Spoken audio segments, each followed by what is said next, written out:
Hey everybody, this is Devin Spear. I wanted to give you a real quick snippet of a live stream, 3-day live stream conference I attended a few weeks ago. It was called the Abundance Summit 2024. It's put on every year by the Singularity University and the founder, co-founder, Peter Diamandis, a guy who I've met in person. I've read all of his books. Clearly the most passionate futurist I know of. And this conference was really truly amazing. It was all about all these different categories, from general artificial intelligence, in every form of algorithmic machine learning that you can think of. But there was a whole focus around autonomous vehicles, robotics, longevity,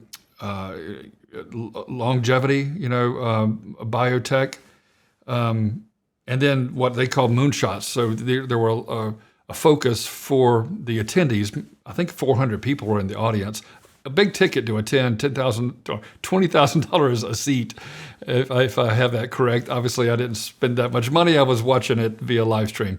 But 400 people in attendance, maybe you can tell from that photo, and they were all mesmerized by the type of content that was coming from these founders, CEOs, true thought leaders in every category. Right there in the top, you see Michael Saylor. He's the CEO of MicroStrategy, one of the top 2 fastest growing companies in the U.S. This year, because they have basically become like an ETF for Bitcoin. And he was talking about cryptocurrency, Bitcoin specifically, and even if you don't appreciate Bitcoin or any cryptocurrency, and you're a little bit confused around the whole Web3 world, you can't dismiss the underlying technology of the blockchain. It is the new global computer. It's the new internet, and it's going to change everything, along with generative AI. But there were folks that were obviously concerned about not only the speed and the rate of change, but controlling all these new technologies, and how we keep AI, keep the genie in the bottle is one way to think about it. And so that's not to be dismissed. Maybe a third of the experts were talking about the risk of AI, and it comes down to how we're training that and the governance, and a big debate between the frontier models that are coming out of Silicon Valley, the top 4 or 5 companies, and then open source AI models, which I believe have to have a place. We need something other than Google and Microsoft and OpenAI, Anthropic and others. Although they're doing good work, it's just they control it. There's nothing open about it. Lots of debate, lots of dignitaries in the space that or the original founders of different technologies. Ray Kurzweil was there. That's the best example of that. Ray Kurzweil is probably the futurist that has got things right for decades, and he's the one who talked about longevity, escape velocity.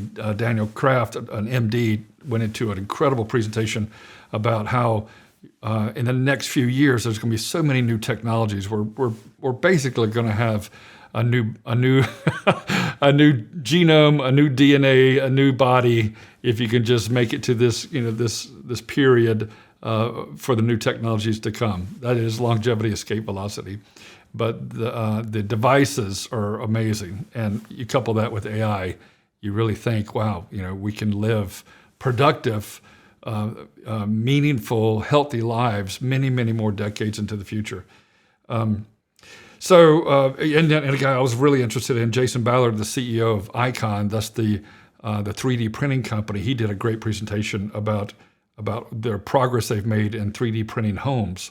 When I say 3D printing, it's not boxes. They have what seems to be a pretty successful partnership with Lennar, the national home builder, and they're printing a whole neighborhood of homes, now 2-story homes, and planning to add roofs.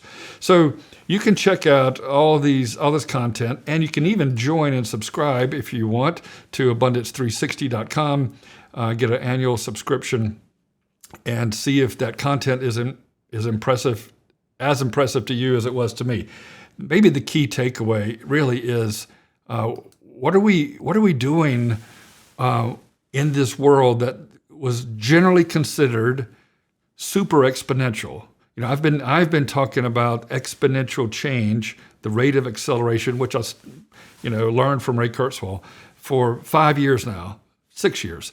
But just 2 weeks ago, this whole group of the people on the bleeding edge, the real thought leaders and creators, have pretty much admitted that we're moving in a double exponential period. Like the exponential change isn't exponential in itself. It's twice that speed. And who knows how fast it is. And it's so difficult for these same thought leaders and these same CEOs and founders and scientists.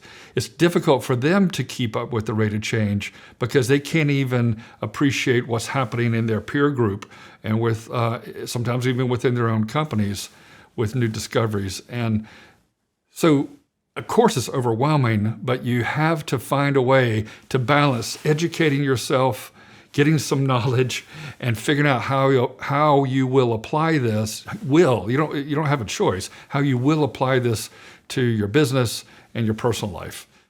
Big questions, lots to think about, and we're going to continue to talk about it here. Thank you very much for checking out the video.